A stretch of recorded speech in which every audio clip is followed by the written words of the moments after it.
नमस्कार, मैं हूं अनुपम कुमार और आप देख रहे हैं मिरर मीडिया का खास कार्यक्रम मिरर बुलेटिन। बात करेंगे हम तमाम बड़ी खबरों की, लेकिन उससे पहले एक नजर डालते हैं आज की सुर्खियों पर। 7.7% जीडीपी ग्रोथ के साथ भारतीय अर्थव्यवस्था ने दिखाई मजबूती। आरबीआई ने रेपो रेट 5.25% पर रखा बरकरार। 60 खोए मोबाइल बरामद कर मुंटेश्वर पुलिस ने लौटाई लोगों की मुस्कान, बढ़ाया भरोसा।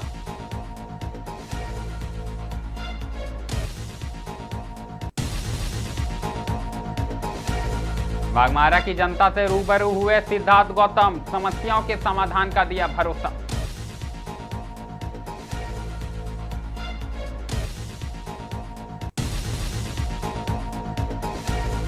भाजपा के राष्ट्रीय अध्यक्ष नितिन नवीन का झारखंड दौरा, कार्यकर्ताओं में उत्साह। राज्यसभा चुनाव को लेकर होगी चर्चा।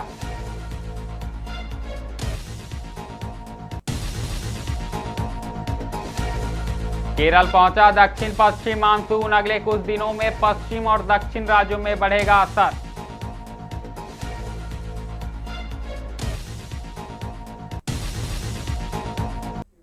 अब बढ़ेंगे खबरों की ओर। सबसे पहले बात करेंगे हम भारतीय अर्थव्यवस्था को लेकर। जी हां, बता दें कि भारतीय अर्थव्यवस्था ने वित्तीय वर्ष 2025-26 में उल्लेखनीय प्रदर्शन करते हुए 7.7% की जीडीपी वृद्धि दर्ज की है। आपको बता दें कि यह वृद्धि दर दुनिया की प्रमुख अर्थव्यवस्थाओं के मुकाबले भारत की मजबूत आर्थिक स्थिति को दर्शाती है। दरअसल उद्योग, सेवा और कृषि क्षेत्रों में बेहतर प्रदर्शन ने आर्थिक विकास को गति देने में महत्वपूर्ण भूमिका निभाई है। आर्थिक समीक्षा के अनुसार घरेलू मांग में बढ़ोतरी, बुनियादी ढांचों पर निवेश और डिजिटल अर्थव्यवस्था के विस्तार से देश की विकास दर को मजबूती मिली है। विशेषज्ञों का मानना है कि वैश्विक आर्थिक चुनौतियों के बावजूद भारत की अर्थव्यवस्था लगातार मजबूत आधार पर आगे बढ़ रही है। इस बीच भारतीय रिजर्व बैंक की मौद्रिक नीति समिति यानी एमपीसी ने रेपो रेट को 5.25% पर स्थिर रखने का फैसला किया। केंद्रीय बैंक का मानना है कि महंगाई दर को नियंत्रित रखते हुए आर्थिक विकास को समर्थन देना फिलहाल प्राथमिकता है। रेपो रेट में कोई बदलाव नहीं होने से गृह, वाहन और अन्य ऋणों की ब्याज दरों में तत्काल राहत या बढ़ोतरी की संभावनाएं कम है। अर्थशास्त्रियों का कहना है कि मजबूत जीडीपी वृद्धि और स्थिर ब्याज दरें निवेशकों तथा उद्योग जगत के लिए सकारात्मक संकेत है। इससे रोजगार सृजन, निवेश और उपभोक्ता खर्च में और वृद्धि होने की उम्मीद है। सरकार और आरबीआई दोनों का ध्यान आने वाले समय में सतत आर्थिक विकास और मूल्य स्थिरता बनाए रखने पर रहेगा।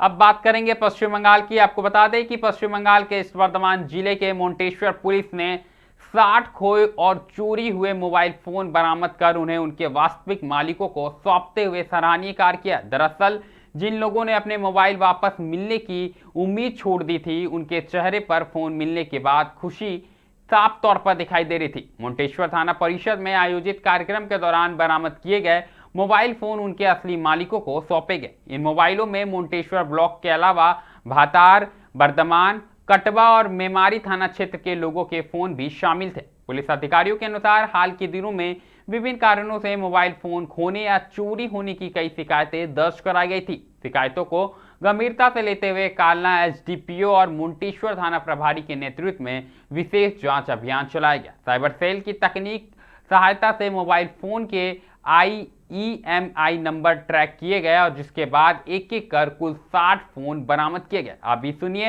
मोबाइल मिलने के बाद लोगों ने क्या कुछ कहा। আমাদের যাদের ফোন হারিয়েছিল সেই সমস্ত লোকেদের ডেকেছে, ফোনগুলো রিকভারি হয়েছে। যাদের যাদের ফোন তার হাতে ফিরিয়ে দেওয়ার জন্য আমাদেরকে টাকা হয়েছে। মোট কটা ফোন ছিল? মোট 60টা ফোন ছিল। নিতেশ না অন্য জায়গা থেকেও ফোন পেয়েছে? অন্য জায়গারও আছে, ভাতার আছে, কাটোয়া আছে, মেমারি আছে, বিভিন্ন জায়গা থেকে রিকভারি হয়েছে। আপনার কোনখান থেকে ফোনটা হারিয়েছিল? আমার হারিয়েছিল মালডাঙ্গা থেকে। পেয়েছেন আপনি? কি নাম আপনার? আমার নাম সাধন ঘোষ। বাড়ি? বাড়ি মুন্টেশ্বর। থেকে আমাদের 60টি মোবাইল পুলিশরা উদ্ধার করেছেন। সেই জন্য মোবাইলটা আমাদের নিজের মোবাইল নিজেদের হাতে দেবে বলে সেই জন্য দেখেছেন। তা আমরা মোবাইলটা পেয়ে খুবই খুশি। মন্তেশ্বর থানাকে ধন্যবাদ জানাচ্ছি। কি নাম আপনার? আমার নাম ফরিদা ইয়াসমিন। বাড়ি? গলাতুলি। আমার মোবাইল হারিয়ে গেছিলো, দিয়ে মন্তেশ্বর থানা সহযোগিতা করেছে, আমরা মোবাইল পেয়ে আনন্দ পেয়েছি, আনন্দ পেয়েছি, মোবাইল নিতে এসেছি মন্তেশ্বর থেকে। আমার নাম মাধবী চক্রবর্তী, বাড়ি বাড়ি মূলদিয়া। जी बिल्कुल। तो मोबाइल मिलने के बाद साफ तौर पर लोगों के चेहरे पर खुशी साफ तौर पर देखने को मिल रही है। ऐसे में सीधे हम अपने सहयोगी पूर्व वर्धमान से सुजीत से जुड़ेंगे। तो सुजीत बताएं, कैसे मोबाइल मिला और कैसे पुलिस ने ये सफलता पाई है? देखिए अनुपम जी, सबसे पहले आपको बता दूं, एक जमाना था जहां किसी का मोबाइल खो जाने के बाद या फिर चोरी होने के बाद मोबाइल मिलना काफी मुश्किल हुआ था। लेकिन अब जो अभी जो है, अभी नया जमाना है और नई टेक्नोलॉजी है। उसके साथ साथ पश्चिम बंगाल में हर थाने में साइबर सेल का एक अलग सा डिपार्टमेंट हो गया है। इसके लिए मोबाइल ढूंढने में काफी आसान होता है पुलिस और दूसरे अधिकारियों के लिए। पश्चिम बर्धमान जिले के पूर्व बर्धमान जिले के जो मंतेश्वर थाना है, इस थाने में कम से कम करीब 100 मोबाइल खोने की और चोरी होने की शिकायत दर्ज की गई थी। उसके बाद पुलिस, इस घटना के बाद पुलिस उस मोबाइल को जो मोबाइल खो गया था और चोरी हुआ था, जो एफआईआर हुआ था, उसी के एफआईआर के आधार पे पुलिस उसको ढूंढने की कोशिश किया और 1 महीने के अंदर, कम से कम 1 महीने के अंदर वो सब मोबाइल 60 मोबाइल बरामद किया और उसके बाद मोबाइल के जो मालिक हैं उनके हाथ पे सौंप दिया था। बिल्कुल सुजीत, कहीं ना कहीं आपने सही कहा कि एक जमाना था जब कोई सामान, खासकर मोबाइल चोरी होने के बाद लोग उम्मीद खो देते थे और बस कोई बड़ी घटना ना हो जाए इसके डर से लोग एफआईआर दर्ज कराते थे। और साफ तौर पर लेकिन अब इस एफआईआर का असर देखने को मिल रहा है, मोबाइल मिलते हुए नजर आ रहा है। ऐसे में लोगों का क्या कुछ कहना है? पुलिस की ओर से कितनी बड़ी सफलता मानी जा सकती है? देखिए, पुलिस का तो सबसे बड़ी सफलता ये है कि क्योंकि उनके पास अभी टेक्नोलॉजी है और हर थाने में ये साइबर सेल का अलग अलग विभाग होता है और जिनका मोबाइल खो जाता है या फिर चोरी हो जाता है, वो सीधा थाने में जो साइबर सेल होता है वहां जाके वो अपना मोबाइल खोने का एफआईआर करते हैं। और टेक्नोलॉजी हाई होने के कारण ये मोबाइल आईएमआई नंबर से जल्दी ट्रैक हो जाता है, उसके बाद ही मोबाइल बरामद होता है। कई मोबाइल लोकल में मिलता है, कई मोबाइल दूर से मिलता है, लेकिन कहीं ना कहीं लोगों का जो पहले जो उम्मीद था खोने के बाद, जो ना मिलने का उम्मीद था, लेकिन अभी जो है मोबाइल खोने के बाद उनको कहीं ना कहीं आशा रहता है कि उनका मोबाइल जरूर मिल जाएगा। बिल्कुल जरूर मिल जाएगा। जानकारी के लिए बहुत बहुत धन्यवाद। तो साफ तौर पर आप देख पा रहे होंगे कि कहीं ना कहीं मोंटेश्वर पुलिस की बड़ी सफलता मानी जा सकती है, क्योंकि 1 महीने के अंदर 60 चोरी या गुम हुए मोबाइल को पुलिस ने बरामद कर उसके असली मालिकों को सौंप दिया है। वहीं मोबाइल मिलने के बाद साफ तौर पर लोगों के चेहरे पर खुशी भी देखने को मिल रही थी। अब देखने वाली बात होगी कि और तो तमाम मोबाइल फोन गुम या चोरी हुए उसे कब तक पुलिस बरामद कर उसके असली मालिकों को सौंपने का काम करती है। ये तो बात रही पश्चिम बंगाल की, लेकिन बात करेंगे अब धनबाद के बागमारा का। आपको बता दें कि जनता मजदूर संघ के महामंत्री सिद्धार्थ गौतम ने बागमारा बाजार पहुंचकर स्थानीय लोगों, समर्थकों और शुभचिंतकों से मुलाकात की। दरअसल इस दौरान उन्होंने क्षेत्रवासियों की समस्याओं को गंभीरता से सुना और उनके समाधान के लिए हर संभव प्रयास करने का आश्वासन दिया।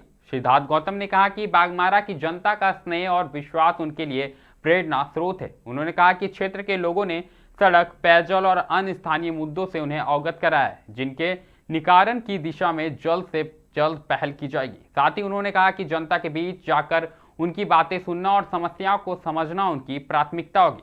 श्रमिक हितों के मुद्दों पर चर्चा करते हुए सिद्धार्थ गौतम ने बताया कि नए श्रमिक कानूनों को लेकर कोलकाता में JBCCI की महत्वपूर्ण बैठक भी आयोजित की गई है। इस बैठक के लिए जाने वाले निर्णयों के बाद श्रमिक राजनीति की आगामी दिशा तय होगी। साथ ही ट्रेड यूनियनों की भूमिका और नए लेबर कोड का श्रमिक पर पड़ने वाले प्रभाव को लेकर भी स्पष्ट तस्वीरें सामने आएगी। आप भी सुनिए सिद्धार्थ गौतम ने क्या कुछ कहा। आत्मजन हैं, जो शुभचिंतक हैं परिवार के, वो वही पुराने हमारे पिताजी के भी मित्र हैं। उन लोगों के यहाँ हम आए थे और लोगों से मैं मिला, यहाँ पर मिल कर के बहुत अच्छा लगा। और यहाँ की कुछ स्थानीय समस्याएं हैं जिससे लोगों ने हम लोगों को अवगत कराया है। हम लोग प्रयास करेंगे कि उसका समाधान करें।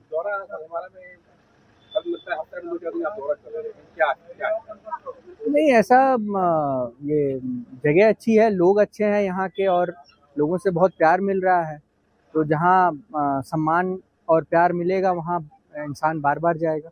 ये बीसीसीएल के एम्प्लॉय लोग भी बहुत ज़्यादा है, क्या अभी नया श्रम कानून भी आ रहा है, क्या देखिए, श्रम कानून को लेकर के अभी आज जो कलकत्ता में एपेक्स जेसीसी की बैठक हुई है उसमें अभी वो बैठक चल रही है, तो उसके बाद जो भविष्य में जो मजदूर राजनीति है उसकी दशा और दिशा तय होगी।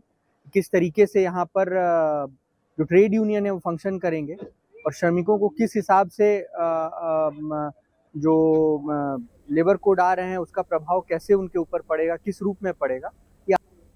रुख राजधानी रांची का करेंगे। आपको बता दें कि भारतीय जनता पार्टी के राष्ट्रीय अध्यक्ष बनने के बाद नितिन नवीन पहली बार भगवान बिरसा मुंडा की पावन धरती यानी झारखंड पहुंच रहे। उनके आगमन को लेकर प्रदेश भाजपा संगठन और कार्यकर्ताओं में खासा उत्साह देखा जा रहा है। बता दें कि निर्धारित कार्यक्रम के अनुसार नितिन नवीन रांची पहुंचेंगे, जहां पार्टी पदाधिकारी और कार्यकर्ता उनका भव्य स्वागत करेंगे।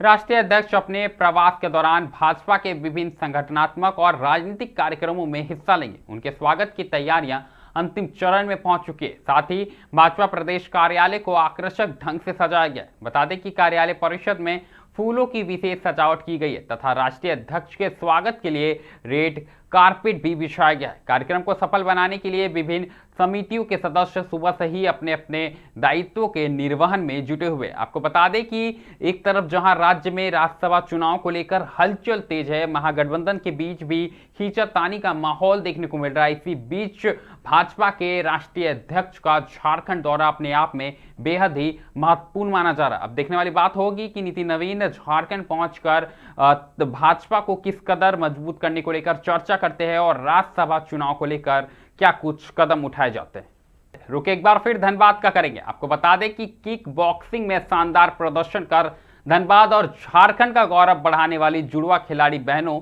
मनदीप कौर और राजदीप कौर से सांसद ढोलू महतो ने मुलाकात कर उनका उत्साहवर्धन किया। दरअसल चिरकुंडा के नेहरू रोड स्थित उनके आवास पहुंचकर सांसद ने दोनों खिलाड़ियों को बुके भेंट कर सम्मानित किया, मिठाई खिलाई और उनके उज्जवल भविष्य की शुभकामनाएं दी। नेहरू रोड निवासी जगमोहन सिंह की पुत्रिया मनदीप और राजदीप किक बॉक्सिंग में लगातार उत्कृष्ट प्रदर्शन कर रही। हाल ही में 30 मई को ओडिशा की राजधानी भुवनेश्वर में आयोजित राष्ट्रीय किक बॉक्सिंग प्रतियोगिता में मनदीप कौर ने रजत पदक जबकि राजदीप कौर ने कांस्य पदक जीतकर जिले और राज्य का रोशन किया नाम। आपको बता दें कि सांसद ढोलू महतो ने दोनों बेटियों की उपलब्धि की सराहना करते हुए कहा कि खेल के क्षेत्र में बेटियों की सफलता पूरे समाज के लिए प्रेरणा स्रोत है। उन्होंने कहा कि प्रतिभाशाली खिलाड़ियों को आगे बढ़ाने के लिए सरकार को आर्थिक सहायता और बेहतर प्रशिक्षण की व्यवस्था करनी चाहिए। उन्होंने यह भी कहा कि संसाधनों के अभाव में कई प्रतिभाएं पीछे रह जाती है, लेकिन ऐसी बेटियों को हर संभव सहयोग देकर उन्हें आगे बढ़ाने की जरूरत है। सांसद ने विश्वास जताया कि मनदीप और राजदीप आने वाले दिनों में अंतर्राष्ट्रीय स्तर पर भी झारखंड और देश का नाम रोशन करेगी। उन्होंने दोनों खिलाड़ियों को भविष्य में हर संभव सहयोग देने का आश्वासन दिया। बस हम लोग अभी हम खेल के आए हैं उड़ीसा से। मेरा सिल्वर मेडल लगा है, नेशनल था हम लोग का।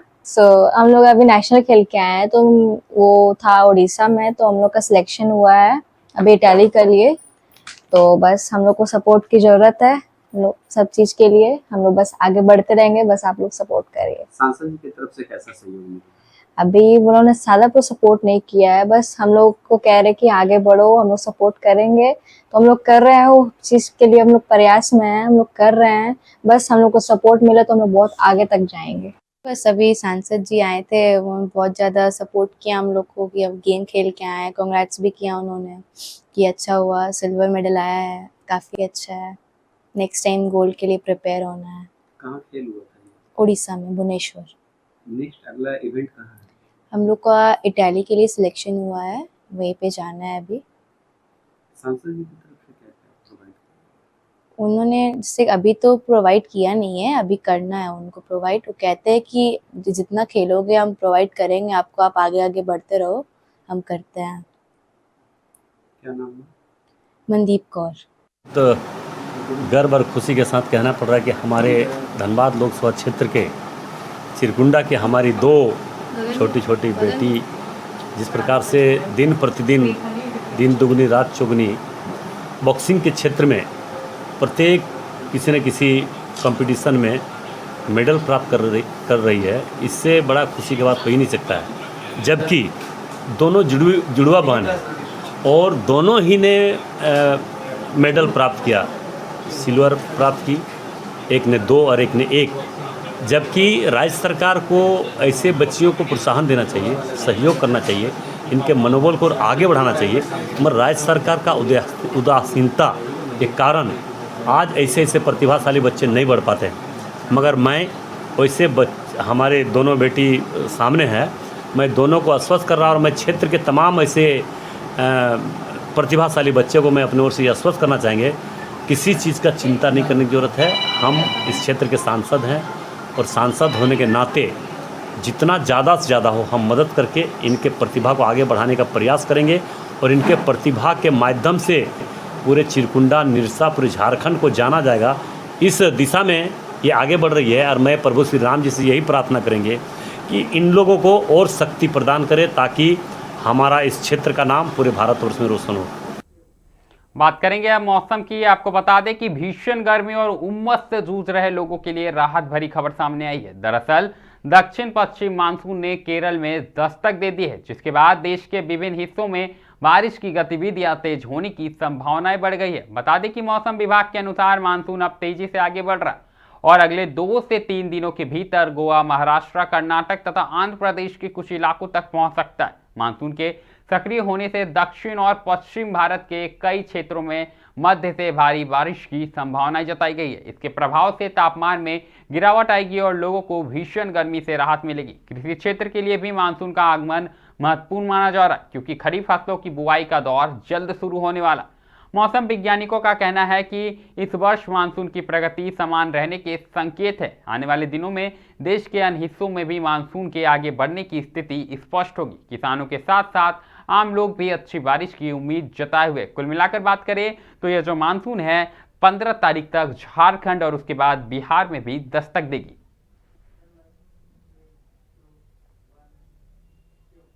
बात करेंगे अंतर्राष्ट्रीय अंतरिक्ष स्टेशन से जुड़ी खबर को लेकर। आपको बता दें कि अंतर्राष्ट्रीय अंतरिक्ष स्टेशन पर एयर लीक की समस्या एक बार फिर चिंता का कारण बन गई। दरअसल स्थिति को देखते हुए अमेरिकी अंतरिक्ष एजेंसी नासा ने एहतियातन अपने अंतरिक्ष यात्रियों को स्पेस एक्स के सुरक्षित क्रू कैप्सूल में जाने का निर्देश दिया। यह कदम किसी भी संभावित आपात स्थिति से निपटने के लिए उठाया गया। दरअसल नासा के अनुसार ISS के रूसी मॉड्यूल से लंबे समय से हल्का वायु रिसाव दर्ज किया गया था, जिसकी लगातार निगरानी की जा रही है। हाल के दिनों की बात करें तो रिसाव की स्थिति को लेकर अतिरिक्त सतर्कता बरती जा रही है। हालांकि अंतरिक्ष स्टेशन पर मौजूद चालक दल और मिशन की सुरक्षा को तत्काल कोई खतरा नहीं बताया गया। विशेषज्ञों की टीम रिसाव के स्रोत और उसके प्रभाव का आकलन कर रही है। अंतरिक्ष यात्रियों को सुरक्षित स्पेस एक्स कैप्सूल में रहने की तैयारी रखने के निर्देश दिए गए, ताकि आवश्यकता पड़ने पर उन्हें तुरंत पृथ्वी पर वापस बुलाया जा सके। नासा और उसके अंतर्राष्ट्रीय सहयोगी इस तकनीकी चुनौती के समाधान के लिए लगातार काम कर रहे हैं।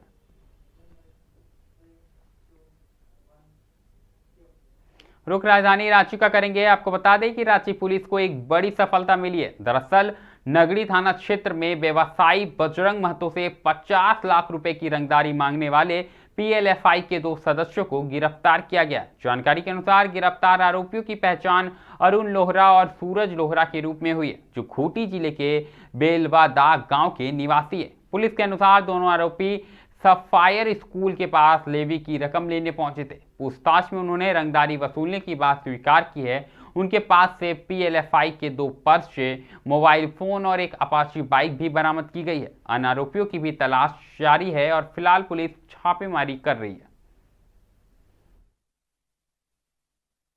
दर्ज किए गए मामले की गंभीरता को देख करके SSP सर रांची, ग्रामीण सर रांची, उनके द्वारा लगातार मॉनिटरिंग की गई, बहुत सारे निर्देश दिए गए और एक SIT टीम की गठन की गई, जिसके द्वारा ह्यूमन इंटेलिजेंस और टेक्निकल इंटेलिजेंस के थ्रू बहुत सारा इंफॉर्मेशन गैदर किया गया। अलग जगह छापामारी की गई। कल दिनांक 4/6/2026 को छापामारी के दौरान सफायर स्कूल जो तुपुदाना में स्थित है, वहाँ पे 2 व्यक्ति जो लाल रंग के मोटरसाइकिल, अपाची मोटरसाइकिल से आ रहे थे। ये हमें पहले से सूचना थी कि ये जो लेवी है उसका पैसा रिसीव करने के लिए आ रहा है। तो इसलिए हमारा एक टीम वहाँ जा कर के जिसको लीड कर रहे थे थाना प्रभारी अभिषेक राय और आईओ भावेश रावानी, और उनके साथ में जो हमारा टीम था मौके से ही 2 व्यक्ति को अरेस्ट किया गया और आगे अग्रतर जो जुडिशियल रिमांड है उनको भेजा जा रहा है। साथ में हमारे साथ मिरर बुलेटिन में अभी के लिए फिलहाल इतना ही। ऐसी तमाम बड़ी खबरों से लगातार हम आपको अवगत कराते रहेंगे। कहीं मत जाइएगा, बने रहें मिरर मीडिया के साथ।